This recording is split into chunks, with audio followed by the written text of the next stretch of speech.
accumulator dream guitars, and I had to force myself to stop smiling because this guitar is so good so I could talk to y'all. This is a Michael Greenfield. It's virtually new. It's built in the end of 2017, and it's got all the stuff I love.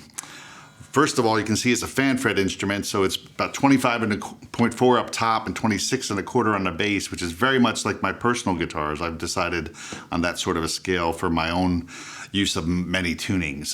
This guitar, Michael considers it a DADGAD guitar, but this scale is perfectly good for C tunings as well. And of course, standard. No problem at all going to standard on this guitar as well. Fan fret, for those of you who aren't familiar, just means that there's two scales. There's a bass scale and a treble scale. So the strings obviously are angled and the frets are angled.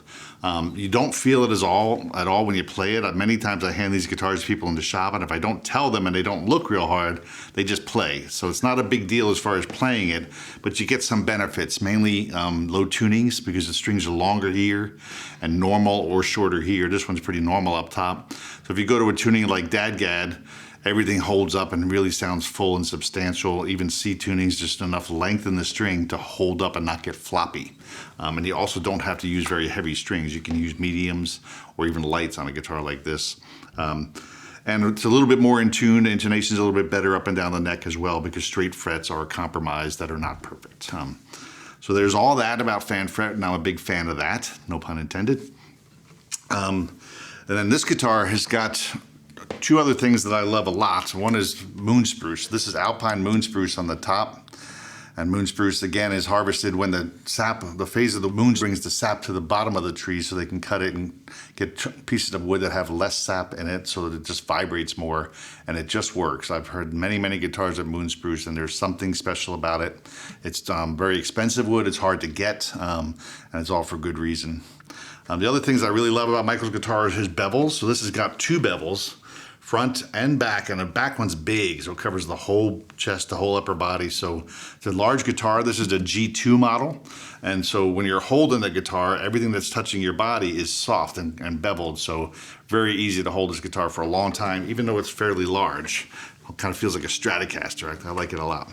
Of course, nice deep cutaways, so you can play the whole guitar. To me, this is the dusty end up here, as Martin Simpson would say. I don't get up there a whole lot, but I do use a capo sometimes, so it's great to be able to get up high. And then this one has Malaysian Blackwood, which is just beautiful, beautiful wood. And this particular set is stunning with this dramatic light section in the center. Michael bound it in ebony, so it's a very classy looking guitar in every way. And then it's got some neat markers on the front too, which you can look at the pictures for, but the markers are here on the treble side, which is really nice. And of course it's got side dots as well.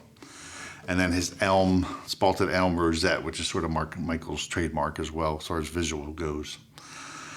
This guitar, as I said earlier, I wasn't kidding. I had to compose myself to start talking because I played the intro and it just blew my mind. It's like one of those guitars, Greg just described it. You feel it blossom out into the room. There's sort of this growing thing that takes over the whole space. It's a big sounding guitar, very beautiful, very lots of sustain, lots of overtones. It's lush. It's my kind of guitar. Great fingerstyle instrument for sure. No matter what sort of style you're playing, this has just got it. So without further ado, let's let it make some noise for us.